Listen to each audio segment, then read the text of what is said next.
أعوذ بالله من الشيطان الرجيم. بسم الله الرحمن الرحيم. إنما يؤمن بآياتنا الذين إذا ذكروا بها خروا سجدا وسبحوا بحمد ربهم وهم لا يستكبرون. تتجافى جنوبهم عن المضاجع يدعون ربهم خوفا وطمعا ومما رزقناهم ينفقون. فلا تعلم نفس ما أخفي لهم من قرة أعين جزاء بما كانوا يعملون. صدق الله العظيم. انما يؤمن بآياتنا الذين اذا ذكروا، بے شک ہماری آیات پر وہ لوگ ایمان لاتے ہیں کہ جب انہیں ان کے ذریعے نصیحت کی جاتی ہے تو وہ بها خروا سجدا وسبحوا بحمد ربهم، تو وہ گر پڑتے ہیں سجدے کے حالت میں اور اپنے رب کی حمد و ثنا بیان کرتے ہیں، اس کی تسبیح کرتے ہیں. وَهُمْ لَا يَسْتَكْبِرُونَ، اور وہ تکبر جو ہے وہ نہیں کرتے. اس آیت کے اندر اللہ تعالیٰ نے اہل ایمان کا تذکرہ کیا کہ جو ایمان والے ہیں وہ حقیقت کے اندر وہی ہیں کہ جب اللہ کی آیات ان کے سامنے پڑھی جاتی ہیں، سنائی جاتی ہیں، ان کو واضح نصیحت کی جاتی ہے تو وہ ان کو خاموشی توجہ کے ساتھ غور سے سنتے بھی ہیں اور سجدے کی حالت میں اللہ کے ہاں، اپنے رب کے ہاں جھکتے بھی ہیں اور اس کی حمد و ثنا بیان کرتے ہیں. اللہ کی تسبیح، اس کی حمد و ثنا جو ہے وہ بیان کرتے ہیں اور وہ تکبر جو ہے وہ نہیں کرتے. ظاہر شیطان نے بھی سجدے سے انکار کیا تھا تو گیا اس نے تکبر کیا تھا کہ مجھے جو ہے وہ آگ سے بنایا گیا ہے، آدم کو مٹی سے بنایا گیا، میں کیوں سجدہ کروں؟ تو یہ اہل ایمان کی خاصیت یہ ہے کہ وہ تکبر نہیں کرتے اور اللہ کے حضور سجدہ ریز ہو جاتے ہیں اور اپنے رب کی حمد و ثنا، اس کی تسبیح، اس کی پاکی جو ہے وہ بیان کرتے ہیں اور ہر وقت اس کے ذکر و اذکار کے اندر جو ہے وہ لگے رہتے ہیں. تو یہ آیت سجدہ بھی ہے. اس کا طریقہ یہ ہے کہ جب بھی کوئی آیت، سجدے والی جو آیت ہے جو پڑھی جائے، کوئی پڑھنے والا ہے یا سننے والا ہے، اس کے اوپر سجدہ جو ہے وہ لازم ہو جاتا ہے. اس کا طریقہ جو ہے وہ بالکل آسان ہے کہ جو ہے وہ انسان اگر آپ بیٹھے ہوئے ہیں تو وہیں سے نیت کر کے سجدے کی جو اللہ اکبر کہہ کے سجدے میں جا سکتے ہیں، یا یہ ہے کہ کھڑے ہو کر جو ہے وہ انسان اللہ اکبر کہہ کر سجدے میں جائے اور جو 3 تسبیحات ہے سبحان ربی الاعلیٰ ان کو جو ہے وہ پڑھا جائے اور اس کے بعد اٹھ کر جو ہے وہ سلام پھیرنا جو ہے وہ ضروری نہیں. اسی حالت میں جب وہ انسان اٹھ سکتا ہے تو یہ نہیں، ایک تو یہ ہے کہ اگر کسی نے ایک مجلس کے اندر جو ہے وہ ایک آیت کو بار بار پڑھا ہے یا جیسے کوئی اگر زبانی یاد کر رہا ہے تو اس کے اوپر جو ہے وہ ایک ہی دفعہ جو ہے وہ سجدہ لازم آتا ہے. لیکن جو ہے وہ اگر الگ الگ مجلسوں کے اندر اس نے وہ آیت سنی ہے، پڑھی ہے تو اس کو جو ہے وہ الگ الگ جو ہے وہ سجدہ کرنا چاہیے. تو یہ اہل ایمان کے لیے جو ہے وہ اللہ تعالیٰ نے جو ہے وہ لازم قرار دیا ہے کہ جب بھی ظاہر ہے اہل ایمان کو سجدے کا حکم ہوتا ہے تو وہ جو ہے وہ سجدہ کر رہے ہیں. یعنی اس میں یہ بھی ہے کہ اگر آپ تلاوت کر رہے ہیں تو وہ اس میں اگر تلاوت ختم کرنے کے بعد بھی جو ہے وہ آپ سجدہ کر سکتے ہیں، اس میں جو ہے وہ کوئی ایسی حرج نہیں ہے. اس دوران بھی اگر قرآن پاک بند کر کے جو ہے وہ سجدہ کر لیں تو دونوں طریقے جو ہے وہ اس حالت میں ٹھیک ہیں. تتجافى جنوبهم عن المضاجع،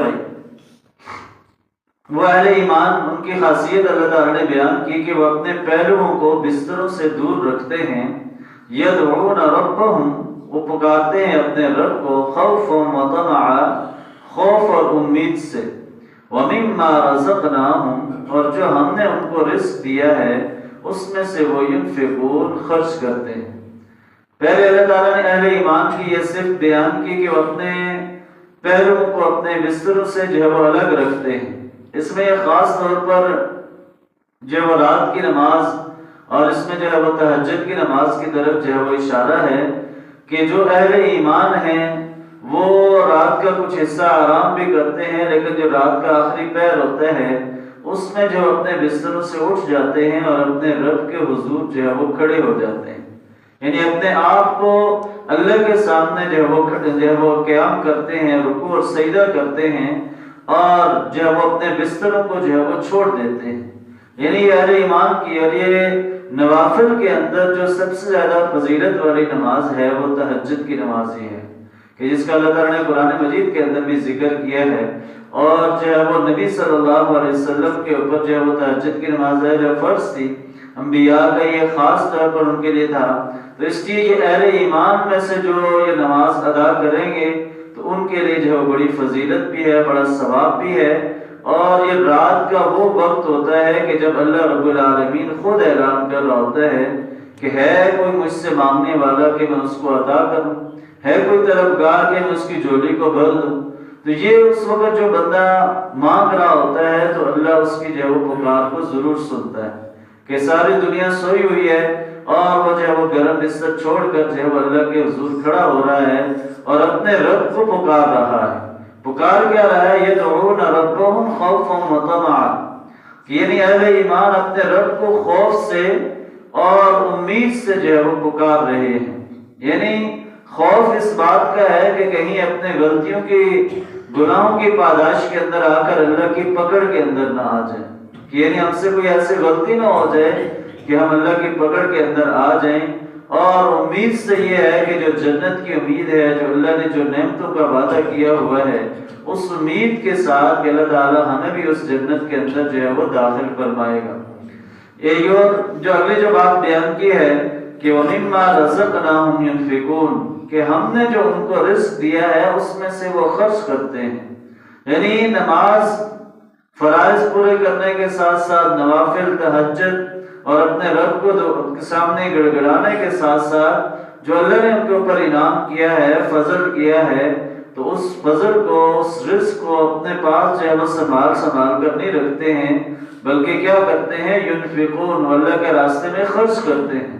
اللہ کا دیا ہوا ہے اور اللہ کے راستے میں خرچ کرتے ہیں، اور ان کے لیے اللہ تعالیٰ نے اس کے اندر بھی جو ہے وہ بڑا ثواب رکھا ہے۔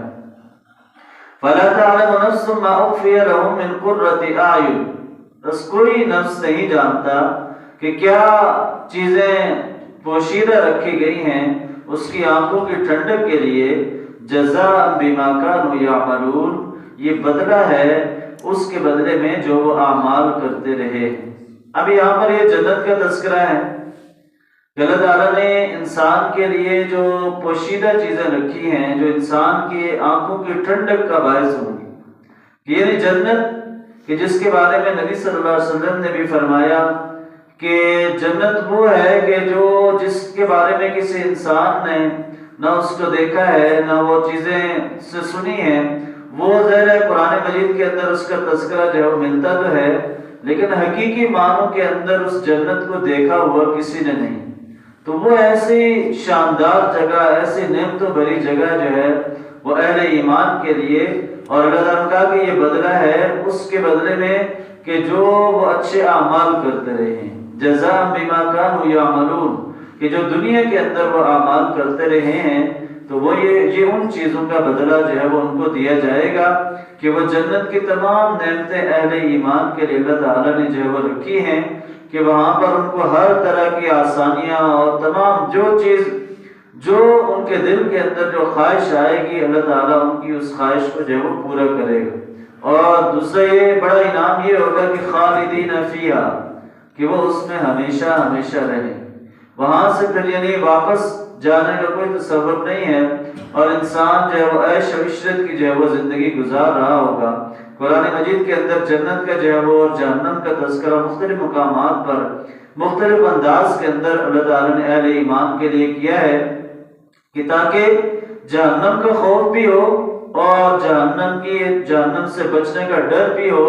اور جنت کے اندر جانے کا شوق بھی ہو اور لالچ بھی ہو کہ ہم جب دنیا کے اندر اچھے اعمال کریں گے تو کل اللہ کے ہاں جو ہے ہمیں نعمتوں بھری جنت سے جو ہے وہ نوازا جائے گا اور اس کی تمام نعمتوں کو جو ہے وہ انسان کے لیے اللہ تعالیٰ نے بنایا ہے، لیکن یہ کسی انسان نے جب اس کو دیکھا نہیں ہے، اس کے بارے میں ہم نے سنا ہی ہوا ہے، لہٰذا وہ ایسی نعمتیں ہیں کہ انسان وہاں پر دیکھ کر جو ہے وہ حیران رہ جائے گا کہ اس کے رب نے اس کے لیے جو ہے وہ کیا کیا چیزیں تیار کر رکھی تھی۔ تو ان آیات کے اندر جو ہمارے لیے پیغام ہے کہ اللہ کی آیات جو سنائی جاتی ہیں یہ واضح نصیحت کے لیے ہوتی ہیں، تو اہل ایمان کو جو ہے وہ اللہ کے آگے رکوع اور سجدہ کرنا، اسی کے آگے دعا کرنا، اسی کے آگے جو ہے وہ ہر چیز اس سے مانگنا، یہی اہل ایمان کی صفت ہے۔ اور دنیا کے اندر جو بھی وہ اعمال کریں گے، کل آخرت کے اندر جو ہے وہ ان کا اس کا جو ہے وہ بدلہ ملے گا۔ اللہ تعالیٰ سے دعا ہے کہ اللہ تعالیٰ ہمیں صحیح معنوں میں قرآن پر عمل کرنے کی